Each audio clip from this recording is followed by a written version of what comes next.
And welcome back to This Week at the State House as the session continues to move forward.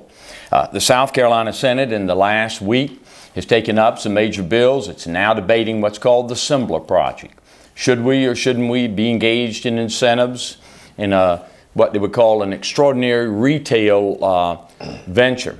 That's being debated on the Senate floor. Check cards, we talked about that. Check cards has now been acted upon by the Senate, goes back to the House of Representatives. We have two guests today on some interesting topics. Senator Brad Hutto, no stranger to this program. He comes to us, of course, from the county of Orangeburg. Right next to him, I think this is your first time out, Senator Bright. Yes, Senator sir. Lee Glad Bright to be here. from Spartanburg. And before we go to today's subject, we're going to talk about 24-hour wait on abortions and other abortion legislation and anti-abortion legislation that's pending here in the legislature. First of all, we want to say thanks again to South Carolina Educational Television, South Carolina Press Association, South Carolina Broadcasters Association, and Time Warner Cable for making this broadcast possible. I want you all to know this broadcast as, of course, not only does it go live, and I think I've said it slow enough and often enough that the House members have now gotten the address. But I'll go over and make sure one more time, because this past week, Representative Stavronakis was questioning Representative Thompson about the content of this show and could it be seen. So let me explain. It's on the ETV World Channel. Now, how do you get there? Well, you can go online. You can go to scetv.org. I believe 518 in the block building has got that address. Go to Programs and Channels, and there go to the ETV World Channel. If you're having trouble with that, I would suggest you press that red light, record, and that way you can keep the broadcast since they seem. And I also want to say that we got some very kind comments from Representative Steve Parker. Comes to us from Spartanburg, has become a regular viewer, and we always enjoy having those and all of the other people.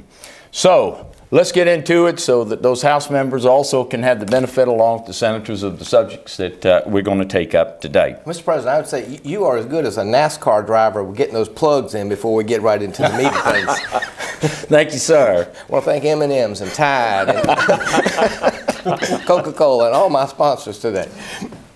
All right, let's talk about, we've got before us a bill, they call it the 24-hour bill. Either one of you want to tell me, what does the bill say? Senator Bright, since you're in favor of the bill as it's currently written, tell the viewers in a nutshell, what is the 24-hour abortion bill?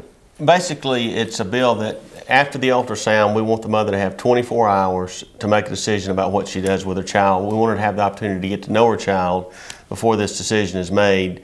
There are many of us in the pro-life community that are not in favor of abortion, but you know, if there's anything we can do to better educate the mother about the future of her child and about the current situation with her child, I think this 24 hours gives her time.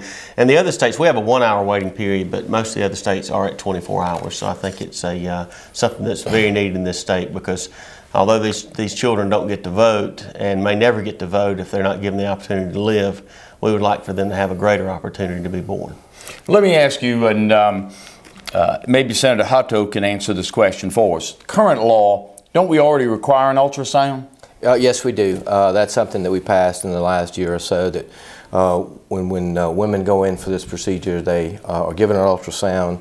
They wait during the waiting period that's by law an hour now, so at least an hour, and reflect after looking at the ultrasound and either decide to go forward or not go forward. But it's already the law in South Carolina. And for the viewers out there, the ultrasound, that gives them some sort of image? Does it give them an image of...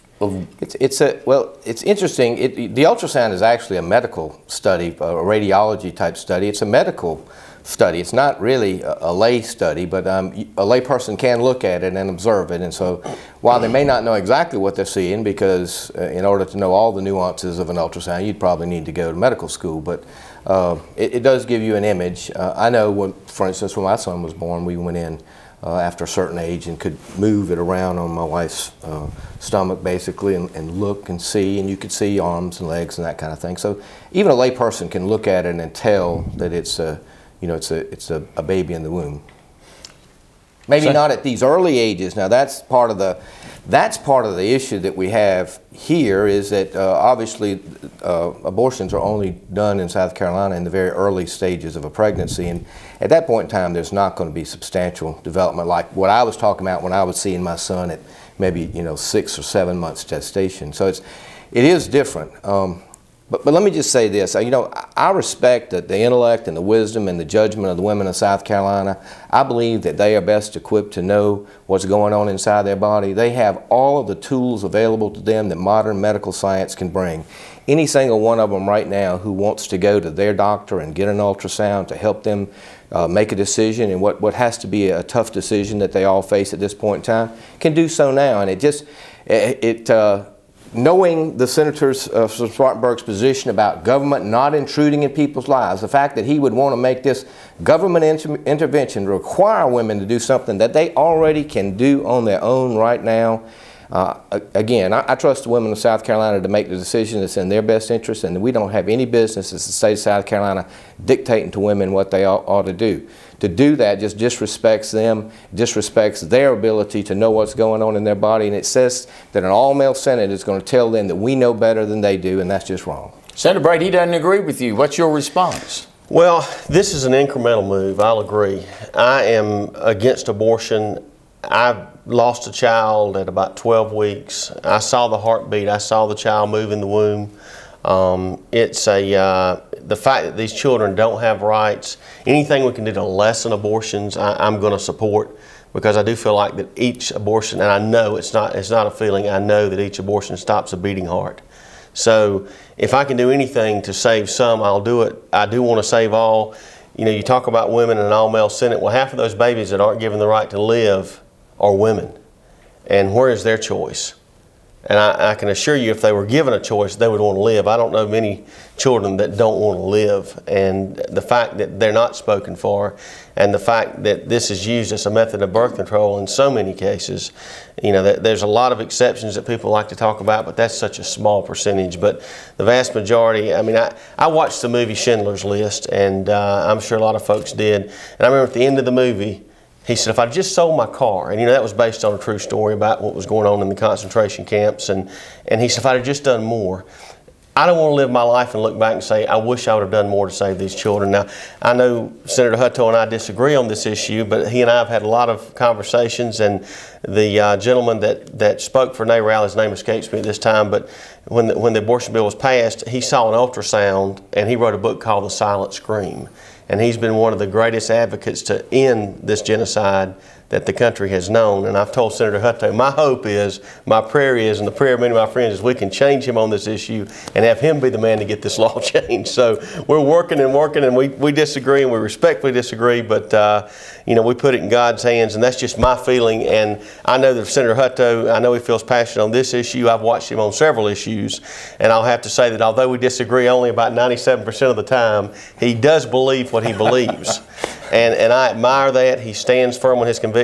I just feel like he's extremely wrong on this one, and I will spend the next amount of time we have together in this Senate trying to convince him of that. And I will say that I know your beliefs are genuine and heartfelt and sincere, and it is something that you feel so strongly about that you talk to me about it almost daily, and I appreciate that, because it shows me that you have genuine concern. However, there are places for laws, and then there are places to let people make their own decisions. And as I understand your position, even if the life of the mother were in danger, even in cases of rape or incest, you have this bill out there that would say that life begins in conception, and therefore that nothing that anybody could do could change that. And I just think that at some point in time, you have to just there's not a bright line here. These are people's lives. And my wife and I also lost a child, and unfortunately we have a very bright child, and I know you've got some great kids, and so that's just part of the life experience. Sometimes pregnancies work out, sometimes they don't, but we leave it up to the parents to make these decisions. Particularly, I think it'd be particularly cruel to force a woman who's been the victim of rape or incest, or what could be more heart-wrenching than some, you know, there's nothing stronger than the bond between a mother and child. And so you have a mother who has children. She knows the beauty of raising these children, and now she's pregnant again, but she's faced with this dilemma. The doctor's saying, well, you know, if you go forward, there's a whatever % chance that you may die and leave your other children without a mother, and they've got to make that decision. Do I go forward with this or not? Well, you would say, well, I'm Lee Bright. I'm going to make that decision for you. Madam out there in South Carolina, I know better than you do about your own children that are living. To me, that is, and I know you feel like you do, but I just believe that's cruel. Well, I guess we can go to both extremes. I mean, I believe, and I don't see it as an extreme view, it's my view, but I believe that all children have a right to live, and even at the expense of their mother. I don't believe that. Is that what you're saying? I think that that's more of a red herring in today's society. They take these babies at 20 weeks now, 24 weeks, 26. I mean, you see these premiums and the things we can do. I mean, I don't think, C. Everett Koop said in the late 80s that it's never an issue for the life of the mother based on today's medical technology. Now we're in 2011 or 2010, and I just, I don't think that's an argument. We're talking about a very small percentage. Basically, but you make no exception for that percentage. Well, I think it's not an issue that you run it. I mean, of course, people have a right to self-defense, but as far as a mother of the child, I think that is such a small percentage, and to focus on that small percentage and to get wrapped around that small percentage, I don't think that's where the real debate is. I mean, up until 1973, abortion was not legal. I mean, only in pagan societies throughout history has it was legal in some places, maybe not in South Carolina. But it wasn't the constitutional. No, it was not constitutionally protected until then. You're right. Right. So I mean, to say that up until 1973, that the country was wrong. I mean, I can see where the country has supposedly gotten more progressive, but I mean, you had infanticide back in the Roman Empire, where people decided, they offered their children up as sacrifices. Right. And I mean, I think that, if you want to talk about the less than 1% issue, where you say, well, the life of the mother at stake, which we may disagree on how often that is, but I mean, we've even got this bill that is. But does the law provide? I mean, if the mother's health or life is at stake under, well, I think it's S-450. Basically, is there an exception for a mother? S-450. That's what he's asking. Well, S-450, the bill basically says that life begins at conception. So whether the mother's life is at stake or not, I don't know how that impacts whether life begins at conception or not. Well, the way it would begin, as I understand this, that the taking of any life by definition is murder. So if life begins at conception, any taking of that life, even by a morning after pill or even by things that are available now without surgical procedure, you would ban all of that. Well, I mean, if it's a taking of the life and it's murder, and we agree that life begins at conception, I don't think you're arguing. Well, we don't agree. Let me just say we don't agree with that. Okay. So we don't agree that life, with all the technology we have, with the cell division at 21 days of heartbeat, we don't believe that life has begun at that point. I don't believe that we as a legislature are empowered to make that. That is such a medical, philosophical decision that people, I think, make on a case-by-case basis, knowing themselves, knowing their bodies, knowing their family. You want to make it this completely black and white issue, and it's not. And I do want to not pass over the bill that's actually before us, which is the 24-hour bill. And what it does now, I'm not opposed to 24-hour wait. I think that would be appropriate. Many of our surrounding states have 24 hours. That's fine. But what this bill cruelly does is provide that you've got to get 2 ultrasounds, and therefore a woman who's traveling great distances, because we don't have very many clinics in South Carolina, and those coming from the rural areas would have to travel ahead of time, get an ultrasound, get a hotel, wait a day, go in. And these are ladies many times who've already had ultrasounds, already consulted with their family, with their religious leaders, with their doctors, and they've made the decision that they know they want to make. And to somehow think that now the state of South Carolina needs to come in and change your mind when they've gone through all the rational processes and the difficult, heart-wrenching decision, and they just want to go ahead and move forward because they either know, and look, sometimes in really cruel cases, and you want to belittle the ones but what about rape? What about incest? You want to make those women who have already been traumatized once sit through the agony of what? Just waiting around for 24 hours when they know that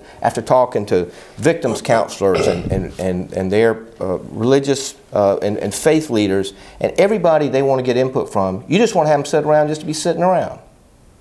Well, my question is, you know, and I don't know where you stand on this, and maybe it'd be a good question to ask. But I believe it was Dianne Feinstein that said, you know, during the partial birth abortion debate, you know, that she was asked, when does a life really begin?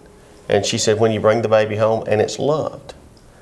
So the argument is, when does the life begin? If the life has begun, if the child is 3 months old, 4 months old, because of the sins of the father, are you going to end the child's life? And I mean, we talk about rape, but if a child has a right to live, which I just don't see how fundamentally a champion of you are of individual rights, a child not having a right to live, the most basic fundamental right, to say that they don't have a right because their father was a rapist. Now, and I got to, you know, I know that some folks want to make the argument that it's inconsistent, but, you know, to me, rapists, they ought to be punished severely. And I mean, I think if you've got, you know, somebody that's involved in pedophilia who is a serial rapist, I'm for capital punishment. I mean, you're for right to life and right to death all in the same instance. There's a difference between the state, which biblically the state is God's instrument of justice, imposing justice on someone who has raped someone versus imposing justice on an unborn child who has done no harm. And that's what we're doing, is we're saying we're going to take your life without due process because there was a rapist. I guess you don't understand that there's actually a third party in all this, and that's the mother. That's the victim. You want to talk about the father, you want to talk about the child, but you have care not one for the mother. Oh yeah, I absolutely care for the mother, but I don't think that pain of that rape, because she aborts her child, is going to go away. I don't think that all of a sudden, but I think that only, in my belief, only God can heal that pain. And ending the life of that child, I don't think that rape is going to be any more diminished. And I've listened to women on national public radio, which is not a conservative bastion, calling in saying, hey, you know, I know that what I did, I didn't want the baby because I was raped, but I can't get over the fact that my child is not alive. And I mean, it's a situation that you can't fix. You can't sterilize. It's almost, there's nothing you can do to make that situation right. End of the life of the child doesn't make it right. You know, I can understand fully that if a lady wants to put the baby up for adoption, if she doesn't want a lifetime memory of that rape, I understand that.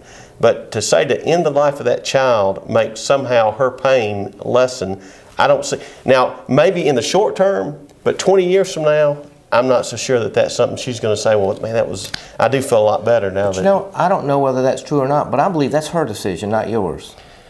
The decision to me is for the child. We're ending the child's life without due process. I know there's another life involved, but you're ending the child's life. But you're putting one ahead of the other. It's not one ahead of the other. You're ending one life. You're saying that one person may have to carry a child that she doesn't want to have and have the child for several months. Another one will be denied its entire life. All I'm saying is you would feel very differently if you were a woman. Well, I know you have your certain beliefs about the role of males in society, and that's yet probably a topic for another day, but I mean, you believe what you believe, and you do so sincerely, and you do so, and you're as open and honest as anybody we got serving up here about your beliefs. But you are so philosophically opposed to imposing your beliefs on us. In almost every other instance I can think of, you are a champion for not having the government intervene in the lives of citizens, except you flip it on its head in this one case and say that I want the ultimate intervention. I, Lee Bright, want to tell you what to do in this case. I'll never intervene in your life on anything else, but I'm going to tell you what to do this time. The life, liberty, and the pursuit of happiness. First is life. We are denying life. We stand on the Senate floor and we debate health care issues. We debate all these things that in this pursuit of happiness, we try to make this umbrella that we need to provide all these things for our citizens. And that's up for debate, but to have to debate whether they have a right to live. I understand, because it's hard. I can't. But how about the mother? If the mother's life is at stake, are you telling me she doesn't have a choice in this? If you want to argue about the self-defense and can she defend herself against her child, that's a different argument. But no, sir, I'm asking you, I want to make sure I understand this bill. Are you telling me that under S-450 that a mother, when the doctor says you will probably die if you go forward with this birth, that she shouldn't have a choice? S-450 plainly says that life begins at conception. So she does not have a choice? It says life begins at conception. If we're going to stay on the language of the bill, it basically is a personhood amendment, which I know you're a great Reagan conservative, and Ronald Reagan had a statement on personhood and how the fact that personhood begins at conception. I mean, that's... I think he had exceptions, though. Life of the mother? Well, how about a child, a minor child that gets raped and impregnated? You don't think there should be some decision there in the early stage? I can tell you that when I first came to this, my pro-life decision has evolved, and it's evolved because of this. I've always been pro-life, but I always thought about the exceptions. But just as Senator Hutto has argued so eloquently, we've got to talk about consistency. Is it a life? And if the child has a right to live, when you start talking about conditions and saying one life is more valuable than the other life, just because that child cannot speak. And like I said, we're talking about less than 1% of the abortions. Let me ask you about consistency. Are you opposed to contraception? Well, life hasn't begun with contraception.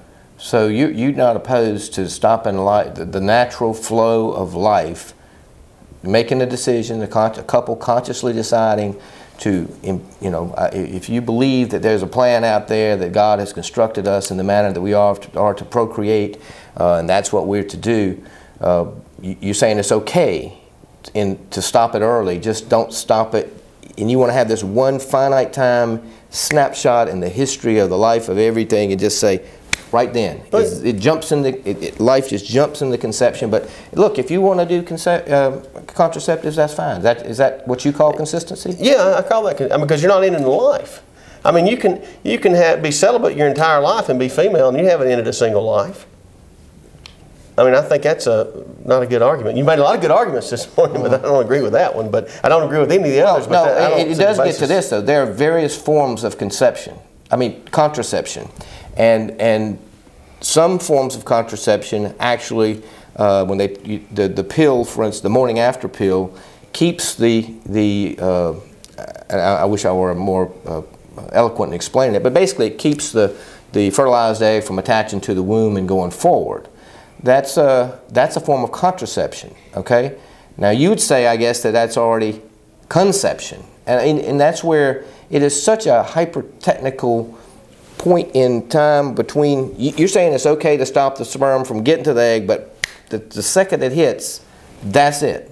And to me, what's the difference in those 2 seconds? Life has been conceived. Cells have started to divide. Life has been formed. For before that, life has not been formed. I mean, life is beginning to form. Those cells are dividing. They're growing. I mean, it's turning into a baby. You're going to have a heartbeat in 3 weeks. I mean, it's a rapid process. Rapid process is time, and for us, we've only got about 4 minutes left in the broadcast, so let me go back very quickly to the 24-hour bill. Is there room for y'all to work something out on that? I mean, it's my understanding that that's headed toward the Senate floor. You're telling me it could require somebody to have 2. There absolutely is a way to work this out, and that is this. If we want to go to 24 hours and have the ultrasound just like it is, that's fine. Ultrasound is a medical procedure that the doctor has to do. Basically, it's the standard of care that he or she is going to perform an ultrasound an hour or so before the procedure. That's just something a doctor would do under any circumstance. What they want to do is require an ultrasound 24 hours ahead. Well, that's for one purpose, but for medical purposes, there's going to be another ultrasound the very next day. What I'm not opposed to the 24-hour wait, and I really don't know of anybody that is, and that is more of a standard in some of our neighboring states than the waiting period we have. So I have no problem with that. But nobody in this country requires 2 ultrasounds. In fact, we're on the cutting edge of ultrasounds, but now to require 2, first of all, and I know y'all have all probably tired of me telling you that something's unconstitutional. That's going to be unconstitutional, all right? But beyond that, we could solve this very easily by going to a 24-hour waiting period that's done the way others are, by going to your local health department and receiving the materials, going onto a website and receiving the materials, receiving them in the mail. You can receive the materials that you need to know, and in those materials, we could explain to the woman, you have a right to an ultrasound. You can go to your local hospital, your local doctor, your local rape crisis or pregnancy center, and have an ultrasound done, and in some cases have it done for free if you want to. But you're going to have an ultrasound done when you get to the clinic, and you'll have a chance to watch that ultrasound under South Carolina law. If you'd like a second one, an early one, another one, you can have that done also. You can just have that done on your own, and you can have that done at no cost to you, and here are the addresses of the places that will allow you to have that done. To me, that's the answer to the question. It takes away the mandatory double ultrasound. It gives the women the right to have 2 or 3 or 5 ultrasounds if they want to, but they know they're going to get the one ultrasound at the time that they show up at the clinic, because that's the one where the doctor's going to be there to explain it to them and answer any questions they have under South Carolina law. To require that to happen twice is an undue burden, and particularly undue burden on poor women and women that have had to travel long distances. Got less than 1 minute. Senator, you think that the bill can be worked out? Somehow we can get this done? I think that Senator Mulvaney and Senator Bryant and Senator Hutto are working on a compromise, and I'm hoping that it'll come to fruition. But there's one other thing I wanted to bring up. We've had a Born Alive bill that's passed the House and passed the Senate, and Senator Hutto is chairman of the conference committee. I am. And I'm hoping that he'll call for a committee meeting soon and get that bill passed. I'm hoping there's some common ground on that. There is. I've written the House a letter and told them as soon as they put in the provisions that protect our health care providers that we passed in the Senate unanimously, that we'll be glad to take it up. Well, I hope the House members who are all tuned in have heard that message. We thank you for watching. We'll be back next week with additional topics as we move forward in this session. Thank you.